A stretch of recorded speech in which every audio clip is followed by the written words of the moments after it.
Hello बच्चों, welcome to SRB science. आप लोगों के लिए हम क्विज फटाफट सीरीज़ का एक नया क्विज लेकर आए हैं। आज की वीडियो में हमने आपके लिए 20 क्वेश्चन रखे हैं, जैसा कि पिछले क्विजेस में भी आपने देखा है।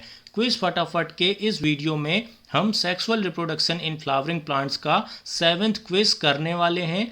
इसके अलावा पिछले जितने भी क्विजेस हो चुके हैं उन सभी के लिंक्स आपको डिस्क्रिप्शन बॉक्स में मिल जाएंगे, तो आप लोग वहां जाकर के उन क्विजेस को भी जरूर लगाएं। अब बच्चों हम स्टार्ट करते हैं हमारा आज का क्विज क्वेश्चन नंबर 1 से।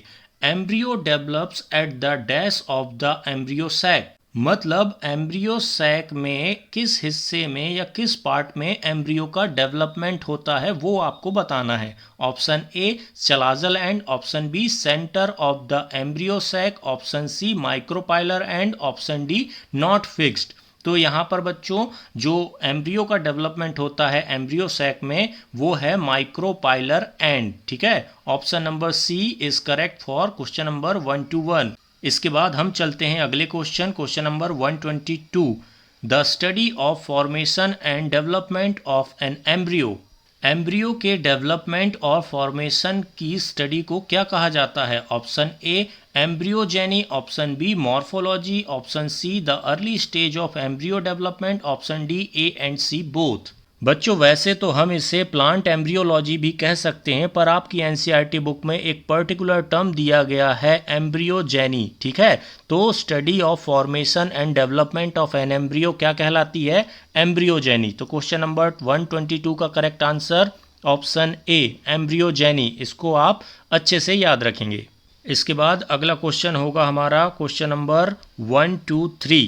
ठीक है, correct statement for embryogeny is, मतलब आपको एम्ब्रियोजेनी के लिए करेक्ट स्टेटमेंट को चूज करना है। ठीक है, option A same in monocot and dicot, option B different in monocot and dicot, option C the early stages of embryo development, option D A and C both.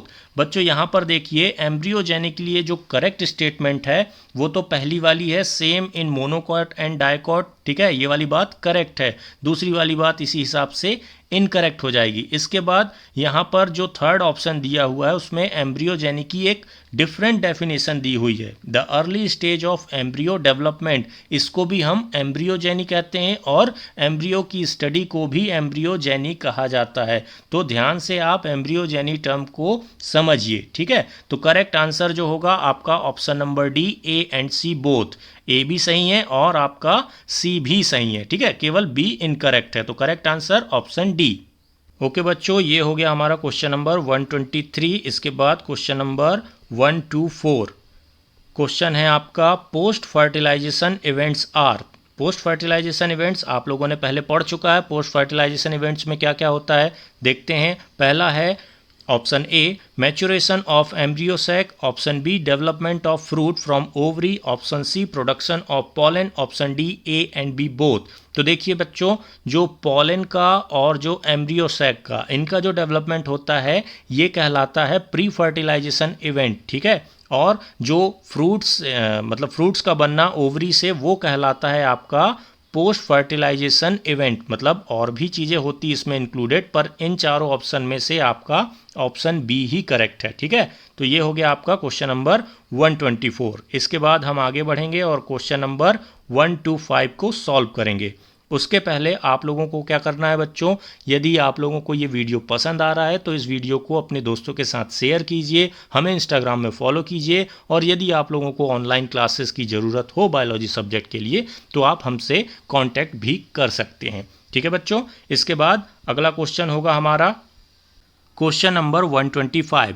Identify the diagram. यहाँ पर बच्चों आपको 4 diagram दिए हुए हैं और आपको पहचानना है कि ए बी सी डी क्या है। ठीक है, ये क्वेश्चन हो सकता है कि ये रिपीट हो रहा हो, पर ये इंपॉर्टेंट चीज़ें हैं। एनसीईआरटी के डायग्राम बहुत इंपॉर्टेंट हैं, इसलिए हम बार बार इनको रिपीट कर सकते हैं। तो पहला जो है आपका डायग्राम ये दिखा रहा है किसको, प्रो एम्ब्रियो को। बी क्या है, ग्लोब्यूलर एम्ब्रियो। सी क्या है, हार्ट शेप्ड एम्ब्रियो। और डी क्या है, मैच्योर डाइकॉट एम्ब्रियो। ये चारों जो डायग्राम दिए हुए हैं वो आपके डाइकॉट एम्ब्रियो का डेवलपमेंट दिखाया गया है। ठीक है, तो क्वेश्चन नंबर 125 यहाँ पर कंप्लीट हुआ।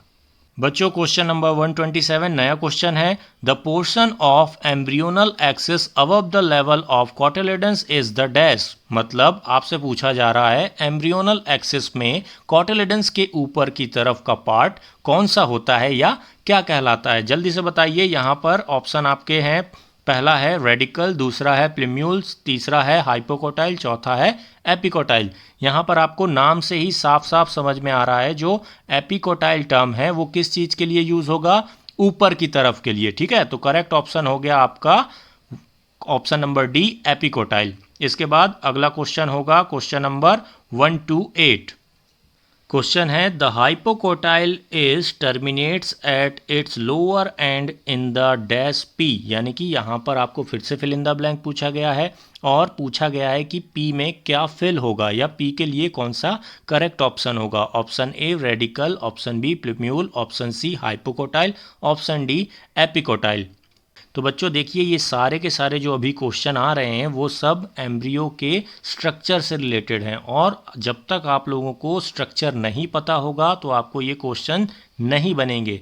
तो पिछले जो भी पार्ट्स हैं हमारे क्विज फटाफट सीरीज़ के उनमें हमने स्ट्रक्चर से रिलेटेड काफ़ी सारे क्वेश्चन किए हैं, तो आप लोग उनको जाकर ज़रूर देखिए। ठीक है, तो जो हाइपोकोटाइल होता है वो अपने किस हिस्से में एंड होता है लोअर साइड से, उसको क्या कहा जाता है, उसको कहा जाता है प्लिम्यूल। ठीक है, क्वेश्चन नंबर 128 आंसर होगा प्लिम्यूल। इसके बाद अगला क्वेश्चन होगा क्वेश्चन नंबर 129।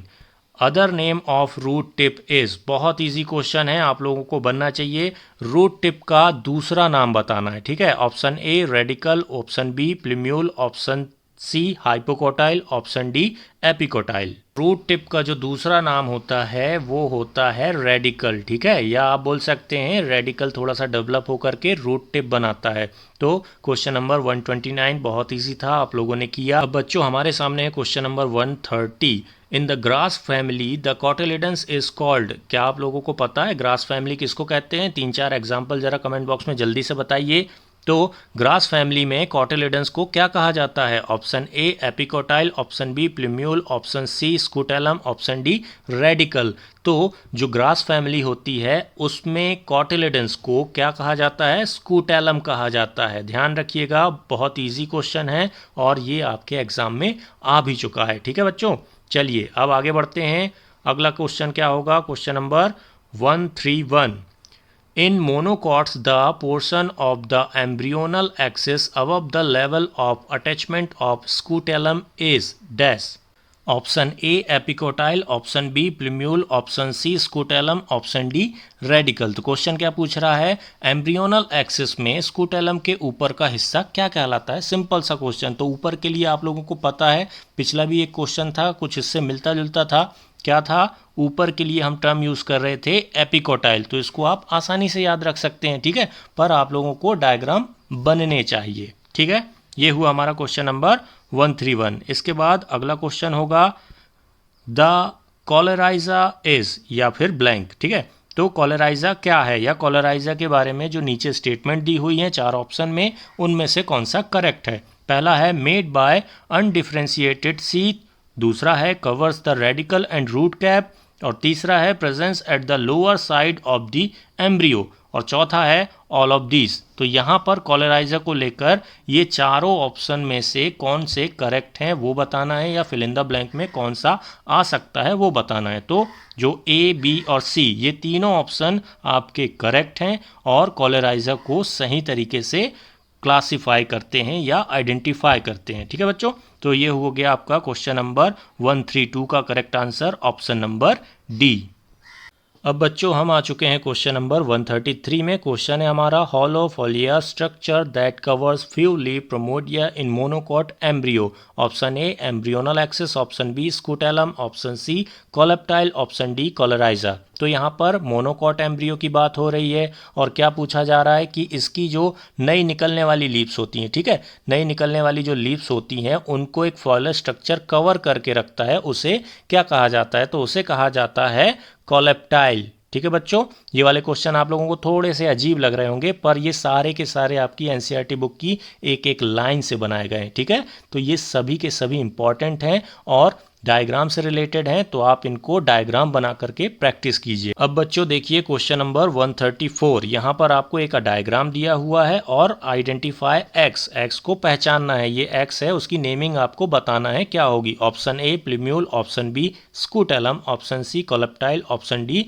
कॉलेराइजा। आप लोगों को हमने पिछले क्विजेस में भी ये वाला डायग्राम बताया था, ठीक है, इससे रिलेटेड क्वेश्चन कराए थे। तो इसका जो भी आंसर होगा आप लोग कमेंट बॉक्स में बताएंगे, ठीक है, हम इसको सॉल्व नहीं करेंगे। इसके बाद हम चलते हैं अगले क्वेश्चन की तरफ। अगला क्वेश्चन है हमारा क्वेश्चन नंबर 135। क्वेश्चन है, फिर से देखिए, आइडेंटिफाई वाई। यहाँ पर फिर से एक दूसरा डायग्राम दिया हुआ है, ये मोनोकॉट एम्ब्रियो और यहाँ पर एक्स को आइडेंटिफाई करना है। तो ऑप्शन पहला है प्लीम्यूल, दूसरा है स्कूटेलम, तीसरा है कोलेप्टाइल और चौथा है कॉलेराइजा। तो 135 का जो करेक्ट आंसर है वो है कोलेप्टाइल। वैसे तो हमने ये वाला क्वेश्चन भी आप लोगों को पहले करवा चुके हैं, ठीक है, पर आप लोगों को केवल 134 का आंसर कमेंट बॉक्स में बताना है। पिछले कुछ क्वेश्चन जो हैं वो रिपीटेड हैं, वो इसलिए रिपीटेड हैं ताकि आप लोग अपनी जो प्रिपरेशन है उसको समझ सकें कि आपने जो पहले क्विज़ेस लगा चुके हैं उसके बाद भी यदि आपके आंसर्स नहीं आ रहे हैं, करेक्ट नहीं हो रहे हैं, तो आप लोग कुछ मिस्टेक कर रहे हैं, ठीक है। तो आप अपनी गलतियों को सुधारिए और चीज़ों को बार बार रिवाइज़ कीजिए। जब भी आप ये क्विज़ लगाएं तो आप अपनी एनसीईआरटी की बुक को सामने रख लें और जो भी लाइन का ये क्वेश्चन होता है उसमें आप अंडरलाइन करते रहें, ठीक है। तो अब हम करते हैं हमारा question number 136। In angiosperm dash is the final product of sexual reproduction. बहुत इजी चीज़ है, ठीक है, पर कई बार जब ऐसी चीज़ें आपको एग्जाम में आती हैं तो ये बिल्कुल नहीं बन पाती हैं। तो यहाँ पर एंजियोस्पर्म में सबसे लास्ट प्रोडक्ट क्या होता है? पहला है फ्रूट, दूसरा है फ्लावर, तीसरा है एंडोकार्प और चौथा है सीड। तो एंजियोस्पर्म का जो लास्ट प्रोडक्ट होता है वो है आपका सीड, ठीक है। चलिए, ये हो गया हमारा क्वेश्चन नंबर 136। अब है बच्चों हमारा question number 137। In groundnut what kind of seed present. मतलब जो ग्राउंडनट यानी कि मूंगफली होती है उसमें किस टाइप का सीड प्रेजेंट होता है। Option A non albuminous, option B ex albuminous, option C perisperm, option D A and B both. तो ग्राउंडनट का एग्जाम्पल आपकी एनसीईआरटी बुक में दिया हुआ है। तो ग्राउंडनट में नॉन एल्ब्यूमिनस या एक्स एल्ब्यूमिनस दोनों टर्म एक ही हैं, ठीक है। तो दोनों करेक्ट होंगे किसके लिए? ग्राउंडनट के लिए। तो आपका क्वेश्चन नंबर 137 के लिए करेक्ट ऑप्शन हो गया option D A and B both. वैसे बच्चों आप लोगों को albuminous and non albuminous seed की डेफिनेशन पता होनी चाहिए, ठीक है। पता है कि नहीं है तो याद कर लीजिए यदि नहीं पता है तो। अब है आपका क्वेश्चन नंबर 138।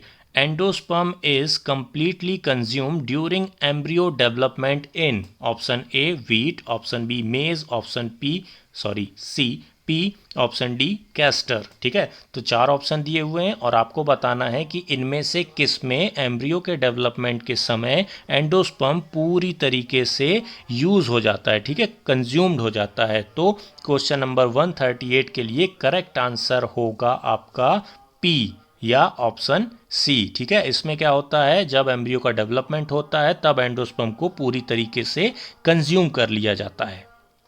बच्चों क्वेश्चन नंबर 138 करने के बाद हम चलते हैं हमारे आज के क्विज के सेकंड लास्ट क्वेश्चन में। Question number 139। The residual persistent nucellus found in. Option A black pepper, option B coconut, option C pea, option D castor, ठीक है। तो यहाँ पर बात हो रही है किसकी? पेरिस्पर्म की। तो पेरिस्पर्म किस में पाया जाता है? आपका जो ब्लैक पेपर होता है, ठीक है, काली मिर्च होती है ना, उसमें पाया जाता है कौन? पेरिस्पर्म। यहाँ पे जो ये लाइन लिखी हुई है इसकी डेफिनेशन का जो टर्म है वो है पेरिस्पर्म, ये ध्यान रखेगा। तो जो पेरिस्पर्म है वो किस में पाया जाता है? ब्लैक पेपर में। ये क्वेश्चन आया हुआ है, ठीक है। इसके बाद हमारा आज का आखिरी क्वेश्चन, क्वेश्चन नंबर 140।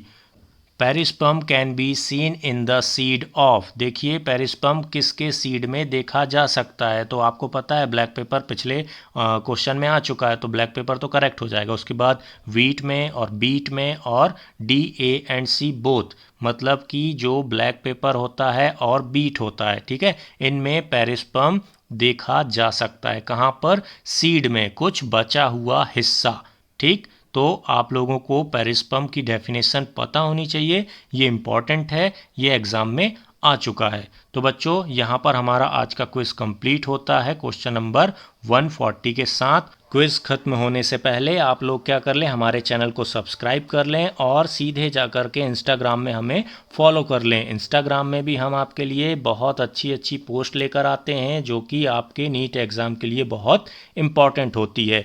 अब हम आपसे मिलेंगे हमारे अगले क्विज में, तब तक के लिए thank you and bye bye.